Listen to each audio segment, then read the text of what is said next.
인사부터 하겠습니다. 자, 네. 안녕하세요. 안녕하세요. 오늘 대표님들의 노하우를 진짜 보는 분들한테 한번 다 공유 좀 했으면 좋겠어서 준비를 했어요. 안녕하십니까. 온라인 셀러 한지 이제 1년 좀 간 넘은 이다로라고 합니다. 저도 이제 이다로 대표님과 함께 온라인 셀러로서 활동을 하고 있는 김동혁이라고 합니다.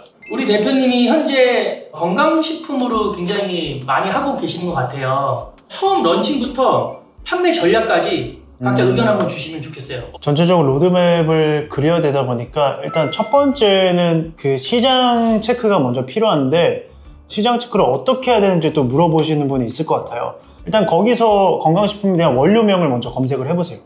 그러면 이제 검색량에 따라서 일단 구매 고객이 있다는 거니까 1차적으로는 통과를 하셔도 되고, 만약에 콘드로이친 제품이다 라고 하면 콘드로이친 제품을 검색을 하면 아마 지금도 한 20만 정도 키워드가 있거든요. 근데 콘드로이친은 관절에 대한 그런 정보잖아요. 그럼 관절에 대한 이제 정보에 대해서 또 콘텐츠형 키워드가 있어요. 콘텐츠형 키워드라는 건 이제 네이버에 만약에 관절이 아픈데 어떻게 해야 되나요? 이렇게 질문하는 사람도 있거든요. 근데 그런 것도 사실 키워드 검색에 조금 있습니다. 찾아보면.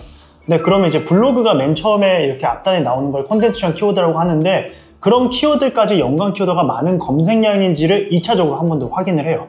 네, 그러면 그 사람은 어차피 내가 관절이 아픈데 어떤 거를 구매해야 될지 모르는 사람이기 때문에 내 상품에 대해서 조금 관절이 아픈 건 도수 치료보다 일단 첫 번째는 이 건강기능식품을 먹어보면서 꾸준한 관리를 해라. 일시적인 뭔가 도수 치료가 아니라 저렴하게 내가 집에서 홈케어를 할 수 있는 건 식품이다. 이렇게 이야기를 해주는 게 가장 좋고, 그거를 검증이 됐으면 일단 스마트 스토어나 다른 곳에서 좀 잘 파는 업체가 있는지를 좀 봐요. 콘드로이친 같은 경우는 워낙 잘 파는 업체가 많으니까 그냥 들어가도 상관없겠지만, 뭐 예를 들면 갑자기 뭐 링곤베리를 들어간다. 링곤베리는 이제 막 시장이 죽었기 때문에 들어가면 안 되거든요. 그러면 그걸 어떻게 판단하냐? 옛날에는 이제 스마트 스토어 판매량 분석이 있었거든요. 근데 지금은 없어요. 그러면 지금은 어떻게 분석해야 되냐면, 조금 노가다일 수 있겠지만 그 스마트 스토어의 리뷰 수를 계속 체킹을 하는 거예요. 이게 신규 리뷰 수가 계속 쌓이고 있는지. 그래서 저는 엑셀에다가 뭐 만약에 오늘 날짜가 6월 19일이다 하면 6월 19일에 리뷰 수가 380개였다. 6월 20일 날 갑자기 뭐 390개로 올랐다. 6월 21일 날 뭐 400개로 올랐다 하면 점점 이제 구매자 층들이 있는 거니까 그때는 조금 확신을 하고 좀 들어가는 편이에요. 이 두 가지만 사실 확인을 해도 저는 시장은 충분히 검증이 됐다고 생각을 하거든요.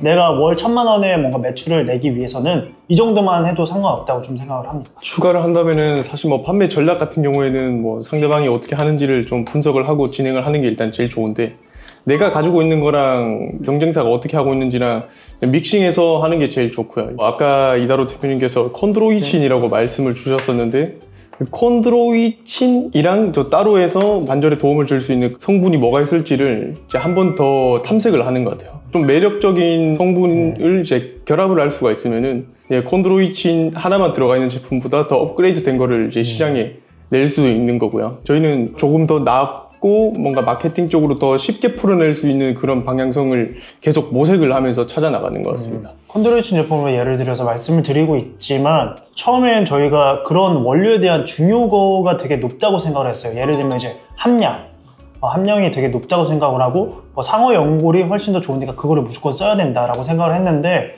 사실 마케팅은 조금 다른 이야기인 것 같더라고요. 이 함량과 이런 게 아니라 그냥 이것이 나한테 어떠한 이득을 줄 수 있는지만 잘 설명하고, 이걸 통해서 내가 얻을 수 있는 결과물만 잘 전달만 할 수 있고, 근데 그것이 복잡하면 안 되고 단순화돼야 돼요. 왜냐면 우리 뇌는 복잡한 걸 좀 싫어하거든요.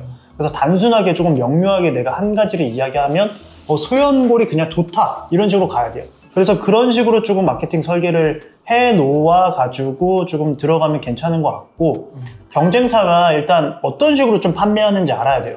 내가 좋은 제품이지만 그거를 이제 사람을 끌고 와야 되잖아요. 내 가게로 끌고 와야 되는데 전단지라도 뿌려야 되는데 내 가게가 어디 있는지 몰라요. 지금 뭐 무료 트래픽이 있고 유료 트래픽이 있는데, 무료 트래픽은 이제 어떻게 말하면 검색 최적화, SEO 가이드를 조금 만들어 가지고 가면 되고, 유료 트래픽은 말 그대로 이제 돈을 좀 내야 되겠죠. 그럼 검색 광고라든지, 검색 광고 해보신 분들은 메타 광고, 인스타나 뭐 페이스북에서 본 광고를 통해 가지고 내 가게로 이렇게 유입을 시킨다든지, 일단 그런 작업이 조금 필요할 것 같습니다. 추가적으로 일단은 성분에 대한 공부를 열심히 해야 된다는 거를 좀 말씀을 드리고 싶은 게, 아무리 똑같은 거라고 해도 이게 뭐 미국산, 인도산으로 나눠질 수도 있는 거고요. 뭐 콘드로이친은 또 상호 연골이랑 소연골 이렇게 나눠질 수도 있는 거잖아요. 당연히 상호 연골이 더 좋지만 소연골을 사용하게 되는 이유는 당연히 원가 때문에 그런 거거든요.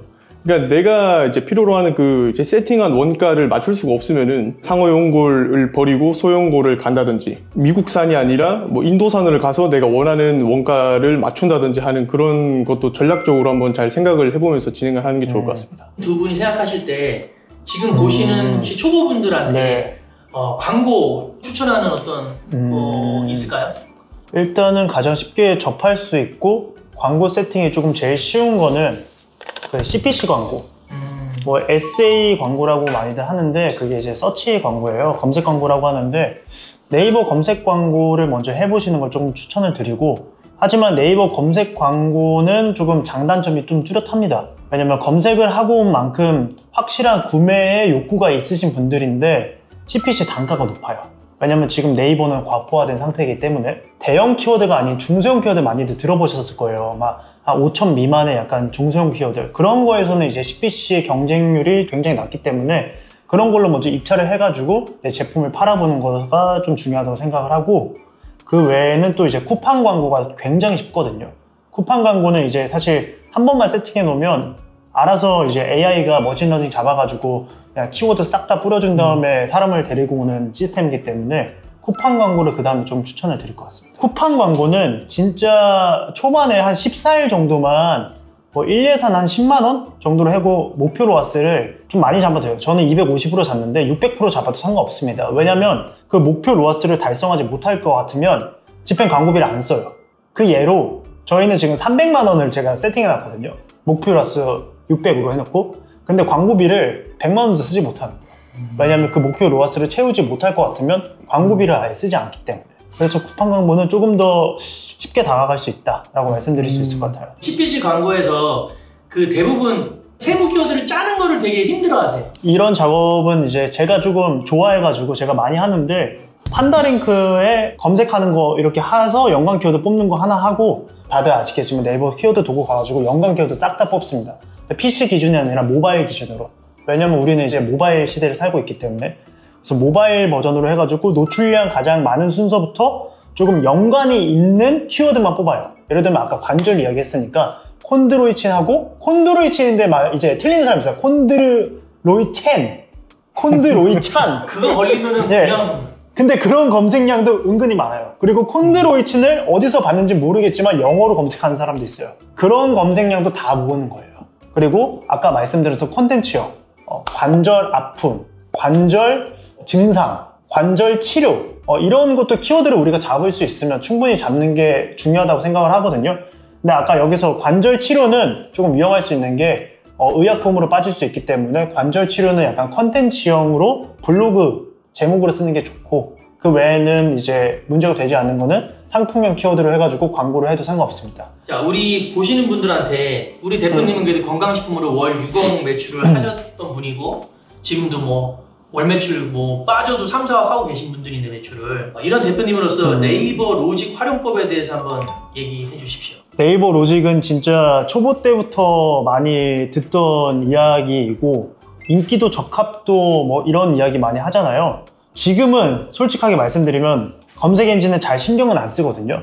근데 신경 써야 돼요. 저희 같은 경우는 검색 엔진은 신경을 잘 안 쓰는 이유 중에 하나는 애초에 상품명에 나의 브랜드, 나의 제품명을 먼저 달기 때문에 크게 신경을 안 쓰는 거지, 그 뒤에는 원료명 같은 것들을 다 써놓거든요.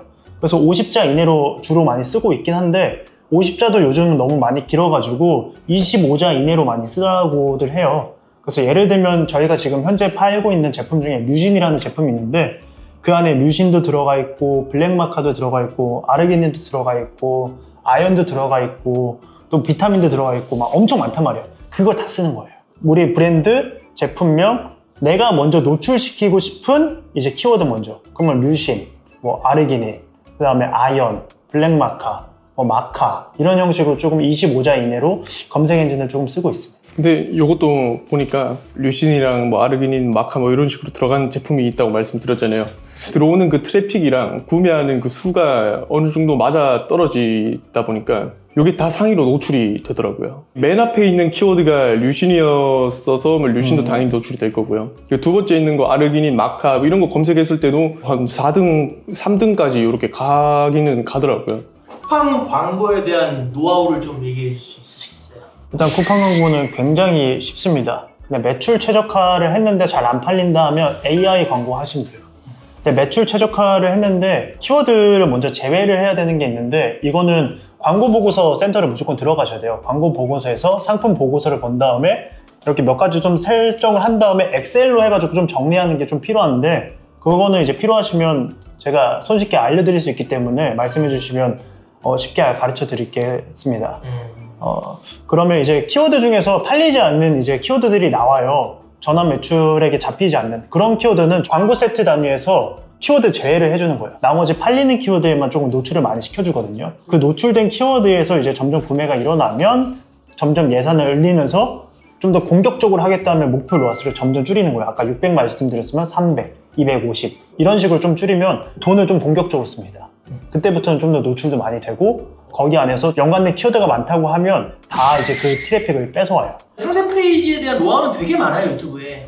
혹시 대표님들만의 그 상세 페이지 노하우를 한번 좀 공유해 주실 수 있나요? 예를 들어서 전동 드릴을 사는 사람들은 왜 전동 드릴을 사는가 보니까 벽에 이제 구멍을 뚫어가지고 액자를 걸고 싶어서 사는 게 아니고, 집을 더 아름답게 꾸며서 내가 더 뭔가 편안한 그런 공간을 만들기 위해서 전동 드릴을 산다, 그렇게 이야기를 하더라고요. 근데 거기서 이제 영감을 받아가지고 이 제품은 아까 콘드로이친 이야기 계속 나오는데, 관절을 치료하고 싶다는 그 마음보다는 관절이 아픈 거에서 벗어나서 뭔가 좀 더 쾌활하고 행복한 삶을 살고 싶은 이제 그런 것들을 좀 상세 페이지에 녹여내는 게 일단 중요한 것 같습니다. 그리고 나서 뭔가 내가 직접 이 제품이 좋아요 라고 이야기를 하는 것보다 간접적으로 누군가 제3자가 이걸 좋다라고 이야기를 하는 듯한 그런 느낌을 좀 내면 좋은 것 같아요. 실제로 그 제품에 이제 개발한 그런 이제 연구자분들이 있으시더라고요. 상세 페이지에 그분들을 이제 나오게 하면서 권위적인 부분도 챙길 수 있고,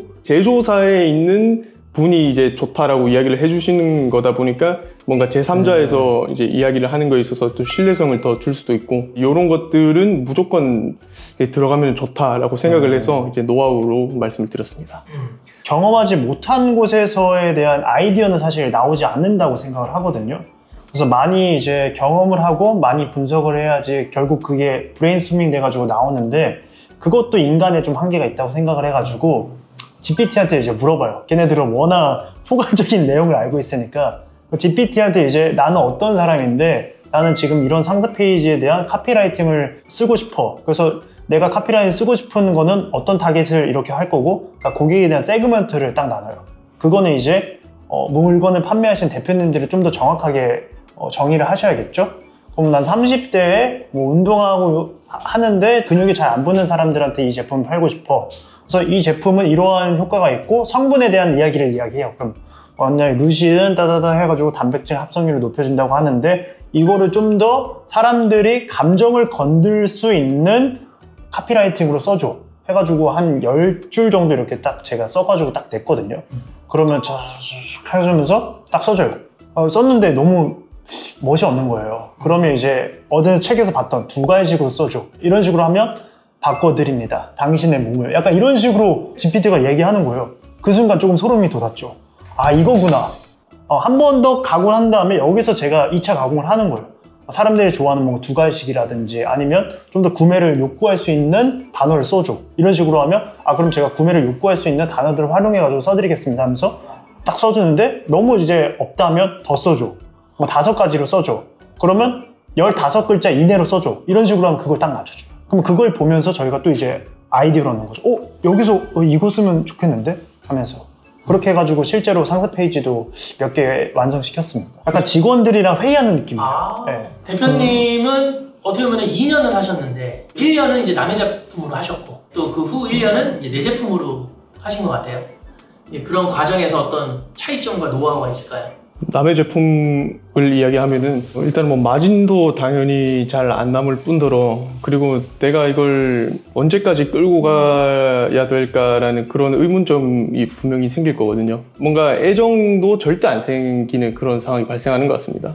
그래서 저는 내 제품을 하는 거를 적극적으로 추천을 드리지만 이제 저도 내 제품을 하다가 한번 말아 먹어본 사람으로서 이게 리스크가 분명히 있는 거거든요. 내 제품으로 시작하기보다는 남의 제품으로 먼저 시작을 해서 그걸 한번 팔아보는 사이클을 경험한 다음에 내 제품을 제조를 해서 팔아봐도 늦지 않을 것 같다. 그렇게 정의를 내릴 수 있을 것 같습니다. 그렇죠. 어떻게 보면은 처음 시작하시는 분들이 그냥 훅 하는 그 유튜브에 그런 것만 보고 내가 내공도 없고 팔로도 없는데 처음에 내 제품 돈 들여서 하는 것보다 남의 제품으로 마진을 없게 그걸 일단 연습 같은 개념으로 네, 그렇죠. 실력을 쌓는 그렇죠. 1년까지 갈 필요는 없는 것 같고 3개월, 4개월 남의 제품 매출이 잘 나오기 시작한다 하면은 그건 그거대로 파는 거고 내 거는 또 내 거대로 준비를 하는 거고 그렇게 진행하는 게 좋지 않을까 싶습니다. 대표님들 생각하시기에는 이 사업의 가장 중요한 포인트?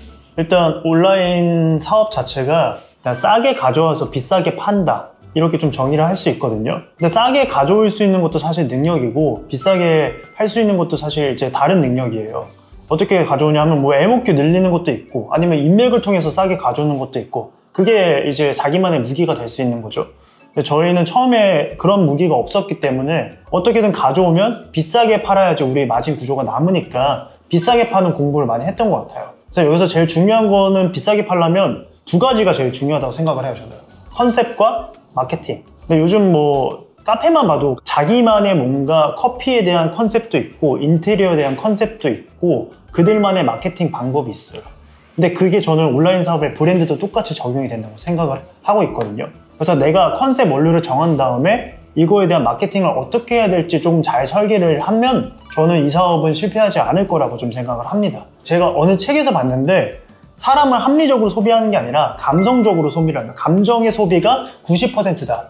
그러면 그 감정을 건들 수 있는 거는 사실 그런 컨셉이지 않을까. 내가 좋아하는 스토리를 먼저 푼 다음에 이 사람이 이 사업을 어떻게 해가지고 그래서 일궈내가지고 결국 이걸 만들어냈습니다 하면 뭔가 공감돼가지고 하나라도 뭐 다 사고 싶고 이게 사실 합리적인 소비는 아니거든요.